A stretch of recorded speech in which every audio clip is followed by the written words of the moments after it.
NRLM ಯೋಜನೆ ದುರುಪಯೋಗದ ಬಗ್ಗೆ ಲೋಕಸಭಾ ಸದಸ್ಯರಿಗೆ ಬಿಜೆಪಿ ಮುಖಂಡರು ದೂರು. ಅಜ್ಜಂಪುರ ಪ್ರಾಥಮಿಕ ಕೃಷಿ ಪತ್ತಿನ ಸಹಕಾರ ಸಂಘದ ಕಚೇರಿಯಲ್ಲಿ ಲೋಕಸಭಾ ಸದಸ್ಯರಾದ ಕೋಟಾ ಶ್ರೀನಿವಾಸ್ ಪೂಜಾರಿ ಅವರಿಗೆ ಬಿಜೆಪಿ ಪಕ್ಷದ ಮುಖಂಡರು ಕೇಂದ್ರ ಸರ್ಕಾರದ ಯೋಜನೆ NRLM ಸಂಜೀವಿನಿ ಒಕ್ಕೂಟಕ್ಕೆ ನೀಡಲಾಗುತ್ತಿರುವ ಸಹಾಯಧನದ ದುರುಪಯೋಗವಾಗುತ್ತಿದ್ದು, ಮೂರನೇ ವ್ಯಕ್ತಿಗಳಿಂದ ಯೋಜನೆಯ ಅಧಿಕಾರಿಗಳು ಫಲಾನುಭವಿಗಳಿಗೆ ಚೆಕ್ಕುಗಳನ್ನು ವಿತರಿಸುತ್ತಿರುವುದು, ಕೇಂದ್ರ ಸರ್ಕಾರದ ಅನುದಾನವನ್ನು ನಾವುಗಳೇ ತಂದು ನೀಡುತ್ತಿರುವುದಾಗಿ ಪ್ರಚಾರ ಮಾಡುತ್ತಿರುವುದಾಗಿ ಮಂಡಲ ಅಧ್ಯಕ್ಷ ಗರುಗುದಹಳ್ಳಿ ಪ್ರತಾಪ್ ಇತರ ಬಿಜೆಪಿ ಮುಖಂಡರು ಗಮನಕ್ಕೆ ತಂದರೂ ಯೋಜನಾಧಿಕಾರಿ ಷಡಕ್ಷರಿ ಅವರಿಗೆ ಸಂಸದರು ತರಾಟೆಗೆ ತೆಗೆದುಕೊಂಡು ಜಿಲ್ಲಾ ಪಂಚಾಯಿತಿ ಸಿಇಒ ಹಾಗೂ ತಾಲೂಕು ಪಂಚಾಯಿತಿ ಇಒರವರಿಗೆ ಕರೆ ಮಾಡಿ ಈ ವಿಚಾರವಾಗಿ ತನಿಖೆಯಾಗಬೇಕು ಹಾಗೂ ಸಭೆಯನ್ನು ಕರೆಯುವಂತೆ ಸೂಚಿಸಿ ನಂತರ ಪತ್ರಿಕಾಗೋಷ್ಠಿ ಮಾಡಿದರು. ಮಾಜಿ ಜಿಲ್ಲಾ ಪಂಚಾಯತಿ ಸದಸ್ಯರಾದ ಎಂ ಕೃಷ್ಣಮೂರ್ತಿ, ಶಂಬೈನೂರು ಆನಂದಪ್ಪ, ಗಿರೀಶ್ ಚೌಹಾಣ್, ಅತ್ತತ್ತಿ ಮಧುಸೂದನ್, ಬಿ ರಂಗಸ್ವಾಮಿ, ಪ್ರಾಥಮಿಕ ಕೃಷಿ ಪತ್ತಿನ ಸಹಕಾರ ಸಂಘದ ಅಧ್ಯಕ್ಷ ಮಂಜುನಾಥ್, ಮುಖಂಡರು, ಕಾರ್ಯಕರ್ತರು ಇತರರು ಇದ್ದರು.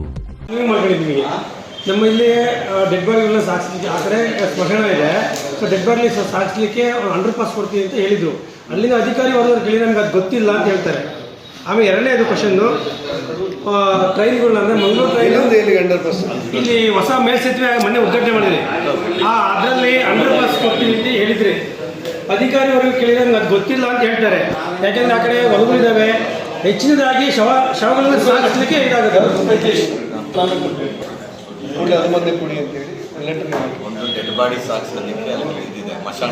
ಅಂಡರ್ ಪಾಸ್ ಕೇಳಿದ್ದಾರೆ, ಅದು ಅವ್ರದ್ದೇ ಆದಂಥ ಕೆಲವು ನಿಯಮಗಳೆಲ್ಲ ರೈತಾಪಿ ವರ್ಗ ಜಾಸ್ತಿ ಇರೋದ್ರಿಂದ ಹಂಗೆ ತಂದುಕೊಂಡು ಬರಬೇಕು, ಇಲ್ಲ ಅಂತಂದರೆ ತುಂಬ ಇದಾಗ್ತವೆ. ಸರ್, ಎರಡನೇ ಕ್ವಶನ್ನು ಹಿಂದೆ ತಾವು ಬಂದ ಹೇಳಿದ್ದು ಎರಡು ಕ್ವಶನ್ ಹೇಳಿ, ನೀವು ಕೇಳಿ. ಆ ಟ್ರೈನ್ಗಳು ನಿಲ್ಲಿಸ್ತೀವಿ ಹೇಳಿದ್ರಿ, ಮಂಗಳೂರು ಟ್ರೈನ್ ಒಂದು ಮತ್ತು ಇನ್ನೊಂದು ಎರಡೋ ಹೇಳಿದ್ದು ತಾವು. ಎರಡು ಕ್ವಶನ್ ಟ್ರೈನಿಂಗ್ ನಾನೇ ಪ್ರಸ್ತಾಪ ಕೊಟ್ಟಿದ್ದೆ. ಅವ್ರು ಕೆಲವು ಸರ್ತಿ ಒಂದೊಂದು ಟ್ರೈನ್ ನಿಲ್ಲಿಸ್ತಾರೆ, ಅಜ್ಜಂಪುರದಲ್ಲಿ ನಿಲ್ಲಿಸ್ತಾ ಇದ್ದಾರೆ. ಕೆಲವೆಲ್ಲ ಲೇಟ್ ಆಗುತ್ತೆ, ಮಾಡ್ತಾರೆ. ಯಾಕಂದ್ರೆ ತುಂಬ ಕಡೆಯಿಂದ ಬೇಡಿಕೆಗಳು ಬರ್ತಾ ಇರುತ್ತೆ, ಇಲ್ಲಿ ನಿಲ್ಲಿಸಿ. ಒಂದ್ಸರ್ತಿ ಒಂದು ಟ್ರೈನ್ ನಿಲ್ಲಬೇಕಾದ್ರೆ ಇಷ್ಟು ವೆಚ್ಚ, ಇಷ್ಟು ಪ್ಯಾಸೆಂಜರ್ ಅಂತ ಅವ್ರದ್ದು ಗೈಡ್ಲೈನ್ ಇದೆ. ನೀವು ಹೇಳಿದ ತಕ್ಷಣ ಸೋಮಣ್ಣ ಹತ್ರ ಮಾತಾಡಿದ್ದೆ, ನಮ್ಮ ಅಶ್ವಿನಿ ವೈಷ್ಣವ್ರ ಹತ್ರ ಮಾತಾಡಿದ್ದೆ, ಟಿಪ್ಪಣಿ ಇದರಲ್ಲೂ ಕೊಟ್ಟಿದ್ದೆ, ಲೆಟರ್ ಕೊಟ್ಟಿದ್ದೆ. ಸ್ವಲ್ಪ ಲೇಟ್ ಆಗ್ಬೋದು, ನಿಲ್ಲಿಸ್ತಾ. ನಾವು ಕೇಳಿದ ತಕ್ಷಣ ಕೇಳೇ ವರ್ಷ ಆಗ್ತದೆ, 2 ಟೈಮ್ಸ್ ಕೇಳಿದ್ದೆ. ಬಟ್ ಆದರೆ ಈಗ ಶಿವನಿಗೆ ಭಾಸ್ಕರ್ ಇದು ಯಶವಂತಪುರ ಟ್ರೈನ್ ನಿಲ್ಲಿಸಿದ ಮೇಲೆ ನೆಕ್ಸ್ಟ್ ಇನ್ನೊಂದು ನಿಲ್ಲಿಸೋ ಟ್ರೈನ್ ಆ ಟ್ರೈನ್ ನಿಲ್ಸಕ್ಕೆ ಆಗೋದಿಲ್ಲ, ಬೇರೆ ಟ್ರೈನ್ ಆ ಟ್ರೈನ್ ನಿಲ್ಸಕ್ಕೆ ಆಗೋದಿಲ್ಲ, ಬೇರೆ ಟ್ರೈನ್ ನಿಲ್ಸಿ. ಸರ್, ವಾಸ್ಕೋ ಟ್ರೈನ್ ಎಲ್ಲ ಕಡೆ ನಿಲ್ತಾ ಇದೆ. ನಮ್ಗೆ ಅದಕ್ಕೆ ಟ್ರೈನ್ ಕೊಡಿ. ಬೆಳಗ್ಗೆ ಬೆಂಗಳೂರು ಇದೊಂದು ಯಾವ್ದು ನೋಡಿ, ಅವ್ರು ಬೆಳಗ್ಗೆ 8:20 ಬರ್ತೀವಿ.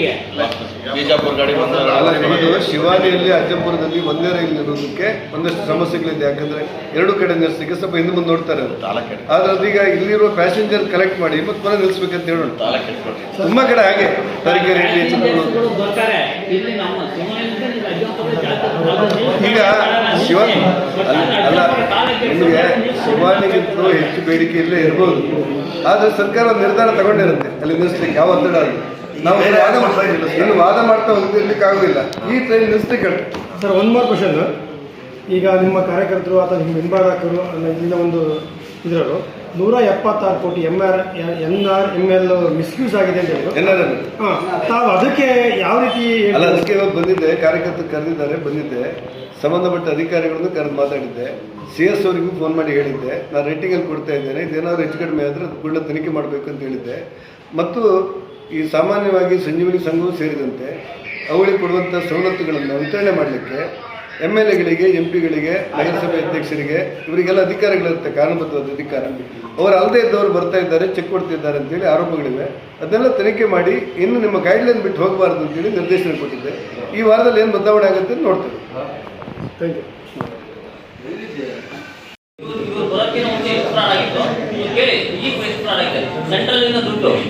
ಇವರು ಮನಸ್ಸು ಇಚ್ಛೆ ಈ ಬೀರುಗಳು ಒಂದು ಸಂಘ, ಸ್ವಸಹಾಯ ಸಂಘ, ವೀರಭದ್ರೇಶ್ವರ ಸ್ವಸಹಾಯ ಸಂಘಕ್ಕೆ ಬೀರು ಹಂಚಲಾಗಿದೆ. ಬೀರು ಮನೆ ಯಾರ ಮನೆ? ಸರಿನಾ? ಇವರು ಪಾಠ ಇದು ಆಧಾರ್ ಕಾರ್ಡ್ ಕೇಳಿದ್ರು, ಫೋಟೋ ಕೇಳಿದ್ರು ಕೊಡ್ತೀವಿ ಸರ್. ನಮ್ಗೆ ಏನು ಇವತ್ತವರೆಗೂ ಏನು ಬಂದಿಲ್ಲ.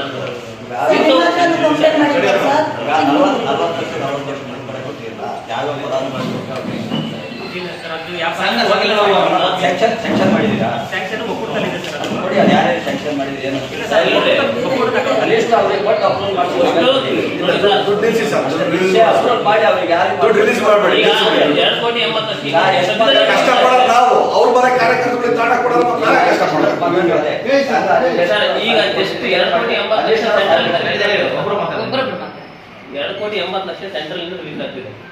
ನಾವು ಪೂರ್ತಿ ನಾವು ಇಷ್ಟು ಹೆಚ್ಚು ಕಡಿಮೆ ಈ 3 ವರ್ಷ ನಾವು MP ಆಗಿದ್ರು ಸಹ ಇಷ್ಟು ದುಡ್ಡನ್ನು ನಾವು ಈ ಒಂದು ಮನದಂಡ ನೋಡೇ ಇಲ್ಲ ಸರ್. ನಾವು ದಯವಿಟ್ಟು ಹೇಳ್ತಿರೋದು ಏನಂತಂದ್ರೆ ಇಲ್ಲಿಂದ ಈ ಕಡೆಗೆ ಇವ್ರಿಗೆ ಬಂದಿರೋ ದುಡ್ಡು ಸರ್ ಎಷ್ಟು 176 ಕೋಟಿ ಬಂದಿದೆ ಸರ್ ನಮ್ಮ ಅಜ್ಜಂಪುರ ತಾಲೂಕಿಗೆ.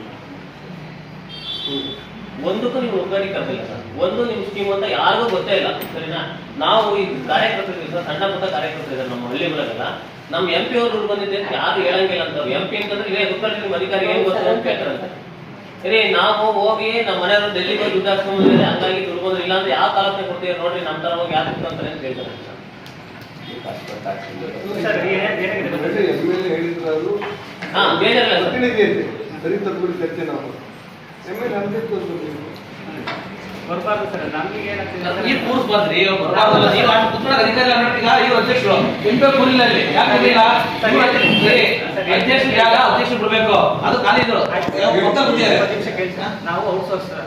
ಆಯ್ತು, ನೀವು ಅಧಿಕಾರಿಗಳು ಹೇಳಿರೋರಿಗೆ ಹೇಳ್ತೀನಿ ಸರ್, ನಾವು ಔಟ್ಸೋರ್ಸ್ ನಮ್ಮನ್ನ ಯಾರು ಕೇಳಲ್ಲ. ನಮಗೇನ್ ಮಾಡ್ತಾರೆ ಅಂದ್ರೆ ಡಿಸ್ಟ್ರಿಕ್ಟ್ ಬಂದವರ ಅದೇ sir, CS DD sir DD ಮಾತಾಡಿ ಸರ್ ಅವರಿಗೆ. ಯಾರು ಡಿಡಿ ಸರ್ ಇಲ್ಲ ರಾಜೇಂದ್ರ ಅಂತಿದ್ರಲ್ಲ ಲಾಸ್ಟ್ ಟೈಮ್, ನಾವು ಒಂದು ವರ್ಷದಿಂದ ಇಲ್ಲಿ ಮಾಡ್ತೀರಾ ಸರ್. ಇಲ್ಲಿ ಸಮಸ್ಯೆ ಆಗಿದೆ ಅಂತ ಹೇಳಿ ಅವ್ರನ್ನ ಕಳ್ಸ್ಬಿಟ್ಟು ತನಿಖೆಯಲ್ಲಿ ಕೆಲಸ ಮಾಡ್ತಿದ್ವಿ. ಈಗ ಹೇಳಿದ್ರಲ್ಲ ಕ್ಲಸ್ಟರ್ ಸೆಲೆಕ್ಟ್ ಮಾಡಿರೋದು ಇದೆಲ್ಲದೂ ನಾವು ಮಾಡಿರೋದಲ್ಲ ಸರ್. ಇದು ಹಿಂದೆ ಮಾಡಿದ್ರು. ಸರ್ ಹಿಂದೆ ಎಷ್ಟು ಕೋಟಿ ಫ್ರಾಡ್ ಆಯ್ತು ಅಂತ ಅದೊಂದು ತಿಳಿಸ್ಕೊಡಿ ಸರ್. ನಿಮಗೆ ನಿಮ್ಮ ಮಾಹಿತಿ ಪ್ರಕಾರ ಗಮನಕ್ಕೆ ಬರಲಿ. ಗಮನಕ್ಕೆ ಬರಲಿ ಅಂತ ನಿಮಗೆ ನೋಡಿ ಸರ್, ತಲೆ ಇಲ್ಲಿ ವಾಸ್ತವ ತಿಳಿಸಿ, ನೀವೇ ನನಗೆ ಹಿಂದಿದ್ದು ನಿಮಗೆ ಗೊತ್ತಿರೋದನ್ನ ಫ್ರಾಡ್ ಆಗಿಲ್ಲ ಹೇಳಿ ಸರ್. ಆಯ್ತು ಹೇಳಿ. ಮಾಹಿತಿ ಅಷ್ಟೇ ಸರ್, ನೀವು ಮಾಡಿರೋದಲ್ಲ. ನಾವು ಮಾಡಿರೋದೇ ವರ್ಷ ಆಗಿದೆ ಸರ್. ಈಗ ಇಲ್ಲಾಂದ್ರೆ ಡಾಕ್ಯುಮೆಂಟ್ ಸಮೇತ ಬರ್ತಿಲ್ಲ. ಏನಾಗಿತ್ತು ಅಂದ್ರೆ ಎಲ್ಲ ಬೂತ್ಗಳಿಗೆ ಹೋಗ್ಬಿಟ್ಟು ಅವರು ನೀರು ಚೇರು ಎಲ್ಲ ಹೇಳಿದ್ರಲ್ಲ ಸರ್, ಅದನ್ನೆಲ್ಲ ಏನ್ ಮಾಡಿದ್ದಾರೆ ಆ ಪದಾಧಿಕಾರಿಗಳಿಗೆ ತಿಳಿಸ್ತಾರೆ. ಸೈಟ್ ಚೆಕ್ಕಿ ಸೈನ್ ಹಾಕ್ಕೊಂಡು ಅದನ್ನೆಲ್ಲ ಪೇಮೆಂಟ್ ಮಾಡಿರೋದು. ಮತ್ತೆ ಎಷ್ಟೆಲ್ಲ ಅಂತ ಒಂದು ತಾಲೂಕು ಮಟ್ಟದ ಒಕ್ಕೂಟ ಇದೆ. ತಾಲೂಕು ಮಟ್ಟದಲ್ಲಿ ಸುಮಾರು ಟ್ರೈನಿಂಗ್ ಮಾಡಿದ್ದಾರೆ, ಮತ್ತೆ ಬೇರೆ ಬೇರೆ ಎಲ್ಲ ಖರ್ಚು ಮಾಡಿದ್ದಾರೆ. ಖರ್ಚು ಮಾಡಿದ್ರೆ ಏನಾಗಿದೆ, ಬಿಲ್ಲು ಇಲ್ಲ, ವೋಚರ್ ಇಲ್ಲ, ಏನಿಲ್ಲ. ಲಾಸ್ಟಿಗೆ ಅಮೌಂಟ್ ಬಂದ್ರು ನೀವು ಮಾಡ್ಬೇಕು ಅದನ್ನ. ನಾನು ಹೊಸದಾಗಿ ನಮ್ಮನ್ನ ಅವ್ರು ಬಿಟ್ಟೋದ್ಮೇಲೆ ನಮಗೆ ಸೇರಿಸಿರು, ನೀವೆಲ್ಲ ಸರಿ ಮಾಡಬೇಕು ಅಂತೇಳಿ ನಮಗೆ ಮಾಡಿದ್ರು. ಇಲ್ಲಿ ಎಷ್ಟು ಸಮಸ್ಯೆ ಇತ್ತು ಅಂತ ಯಾರಿಗೂ ಗೊತ್ತಿಲ್ಲ ಸರ್. ಇವ್ರಿಗೆ ಗೊತ್ತಿಲ್ಲ. ಇವರು GPL ಮತ್ತೆ ಕಂಪ್ಲೇಂಟ್ ಮಾಡಿದ್ರು, CO ಕಂಪ್ಲೇಂಟ್ ಮಾಡಿದ್ರು. ಮತ್ತೆ ನಿಮ್ಮ ಸರ್ ನಿಮ್ಮ ಗಮನಕ್ಕೂ ಕೂಡ ಆ ಟೈಮಲ್ಲಿ ಏನಾಯ್ತು ಸರ್, ನಮಗೇನು ಮಾಡೋದು ಅವಕಾಶನೇ ಇರಲಿಲ್ಲ ಸರ್. ಎಲ್ಲ ಏನು ಮಾಡಿದ್ರು, ಖರ್ಚು ಮಾಡ್ಕೊಂಡು ಹೋಗಿದ್ರು. ನಾವೇನು ಮಾಡಬೇಕು, ದಾಖಲೆ ರೆಡಿ ಮಾಡಿ ರೆಡಿ ಮಾಡ್ಕೊಡ್ರಿ ಅಂತ ಹೇಳಿದ್ರು. ಖರ್ಚು ಮಾಡೋದು ರೆಡಿ ಮಾಡ್ಕೊಂಡು ಆಡಿಟ್ ಮಾಡಿಸಿ 2 ವರ್ಷ ಸರ್, 2 ವರ್ಷ ಆಡಿಟ್ ಆಗಿರಲಿಲ್ಲ. ನಾವು ಕನ್ವಿನ್ಸ್ ಮಾಡಿ ಈಗ ಅವ್ರು ಯಾರು ಹೋಗ್ತಿರ್ಲಿಲ್ಲ ಸರ್. ಎಲ್ಲಿ ಹೋಯ್ತು, ಯಾರು ಮಿಸ್ಯೂಸ್ ಮಾಡಿದ್ದು, ಯಾರು ಸಪರೇಟ್ ಮಾಡಿದ್ದಾರೆ. ಅದೇ ಸರ್, ಹಿಂದೆ ಮಾಡಿ ಅಧಿಕಾರಿಗಳು ಮಾಡಿದ್ರು, ರಾಜಕೀಯ ಮಾಡಿದ್ರೆ ಯಾರು ಮಾಡಿಲ್ಲ. ರಾಜಕೀಯ ಸರ್ ಇವ್ರು ಕರ್ನಾಟಕ ಗೊತ್ತಾ ಸರ್, ನೀವು ಕಾಯಂಗಿಲ್ಲ ಸರ್ ಯಾರು. ಅಷ್ಟು ನೇರವಾಗಿ ಬಂದು ದುಡ್ಡು ರೆಡಿ ಕೂರುತ್ತೆ ಸರ್. ಅಂತ ದುಡ್ಡನ್ನ ಯಾವ ರೀತಿ ಬಳಸಿದ್ರೆ ಸರ್ ನೀವು ನೋಡಿದ್ರೆ ನೀವು ಇಲಾಖೆ ಯಾಕೆ ಕೊಡ್ತೀವಿ ಅಂತ ಅನ್ಸುತ್ತೆ ಸರ್. ನಿಮಗೆ ನಾವು 50 ಲಕ್ಷ ಗ್ರಾಂಟ್ ಚರ್ಚೆ ಮಾಡ್ಬೇಕಲ್ಲಿ. ಚರ್ಚೆ ಮಾಡಿ ಇದನ್ನ ಇದು ಮಾಡೋದು ಸರ್. CSC ಕೋಟ್ಯಾಂತರ ರೂಪಾಯಿ ಸಂತೋಷ. CEO ಮೇಡಮ್ ಅವರಿಗೂ ಕಂಪ್ಲೇಂಟ್ ಮಾಡಿದ್ದೀವಿ. ನೀವು ಕಂಪ್ಲೇಂಟ್ ಮಾಡಿದ್ದೀವಿ. ಇಲ್ಲ ಇವತ್ತರಿಗೂ ಲೆಟರ್ ಕೊಟ್ಟಿದ್ದೀವಿ ಸರ್. ಯಾವುದು ನನಗೆ ಏನು 2 ವರ್ಷದಿಂದ ಸ್ಟೂಡೆಂಟ್ ಸ್ಟಾರ್ಟಿಂಗ್ ಇದೆ ಅಲ್ರಿ CM ತೆರಿಗೆ ಇರ್ತಾರೆ.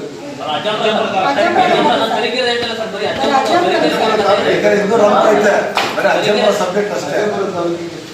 ಅಂದ್ರೆ ಇದಕ್ಕೋಸ್ಕರನೇ CF ಅಂತ ಹೇಳಿ 3 ಕೋಟಿ ಬಂದಿದೆ ಸರ್. ಮತ್ತೆ ಇದು ಸಪರೇಟು IFC ಅಂತ ಹೇಳಿ ಒಂದೊಂದು ಕ್ಲಸ್ಟರ್ಗೆ ಈಗ 40 ಲಕ್ಷ ರಿಲೀಸ್ ಆಗುತ್ತೆ. 20 ಲಕ್ಷ ಆಮೇಲೆ ಅಲ್ಲಿದ್ದವರೆಲ್ಲ ಬಂದಿದ್ದೆಲ್ಲ ಗೊತ್ತಿಲ್ಲ ಕೊಡ್ತಿರ್ತಾರೆ. ಮತ್ತು ಕೊಟ್ಟಿರೋ ಎಲ್ಲ ತಪ್ಪಾಗಿದೆ ಸರ್, ನಾವೇನು ಮಾಡಬೇಕು ಕೇಳ್ತಾರೆ. ಅದಕ್ಕೆ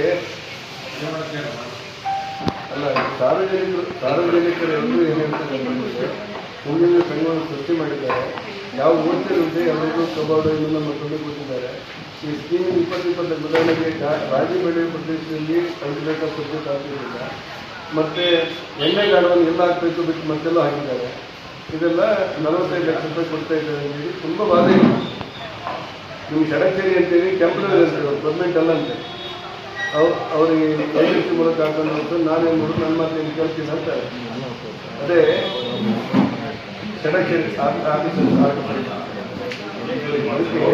ಕೆಲಸ ಮಾಡಿ ನಾನು ರೇಟಿಂಗ್ ಕೊಡ್ತೇನೆ ನಿಮಗೆ ಅದು ಎನ್ಕ್ವೈರಿ ಮಾಡಿ ಯಾರ್ಯಾರಾಗಿದ್ದಾರೆ ನೋಡಿ ಮತ್ತು ಪ್ರೋಟೋಕಾಲ್ ಇಲ್ಲದೇ ಇದ್ದವರಿಗೆ ಚೆಕ್ ಕೊಡೋದು ವಿತರಣೆ ಮಾಡೋದು ಎಲ್ಲ ಕೂಡ ನಿಲ್ಸಿ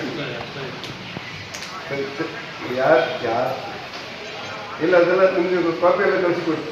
ನಾನು ರೇಟಿಂಗಲ್ಲಿ ಲಾಸ್ಟ್ ಟೈಮ್ ನಿಮ್ಮ ಹತ್ರ ನಮ್ಮ ಹತ್ರ ಬಂದು ನಿಮ್ಮ ಹತ್ರ ಹೋಗಿದ್ದೇವೆ ಅದಕ್ಕೆ ಅದೇನೋ ಎನ್ಕ್ವೈರಿ ಮಾಡಿಲ್ಲ ಅಂತಂದರೆ ಅವ್ರು ತುಂಬ 100 ಜನ ಇದ್ದಾರೆ. ಅದನ್ನು ಕೂಡ ಇವತ್ತೇ ಕಳಿಸಿಕೊಡ್ತೀವಿ, ಎನ್ಕ್ವೈರಿ ಮಾಡಿ. ಆಯ್ತು ಸರ್, ಇವತ್ತು ಈಗಲೂ ಸಹ ಒಂದು ಕಾರ್ಯಕ್ರಮ ನಡೀತಾ ಇದೆ. ಅವ್ರದ್ದೇ ಎಲ್ಲ ಪೂರ್ತಿ ನಾವು ಕೇಳ್ತಿರೋದು ಒಂದೇ ಕ್ವಶನ್ ಸರ್, ಸೆಂಟ್ರಲ್ ಗೌರ್ಮೆಂಟ್ ದುಡ್ಡಲ್ಲಿ ನೀವು ಕಾರ್ಯಕ್ರಮ ಮಾಡ್ತಿದ್ದೀರಾ, ಆಮೇಲೆ 80% ದುಡ್ಡು ಕಾರ್ಯಕ್ರಮ ಮಾಡ್ತಿದ್ದೀರಾ? ಸರಿ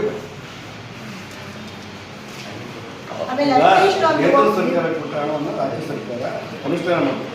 ಪ್ರಜಾಪ್ರಭುತ್ವ ವ್ಯವಸ್ಥೆ ಹಾಗೆ ಮಾಡಬೇಕು. ಗೈಡ್ಲೈನ್ ಪ್ರಕಾರ ಒಂದು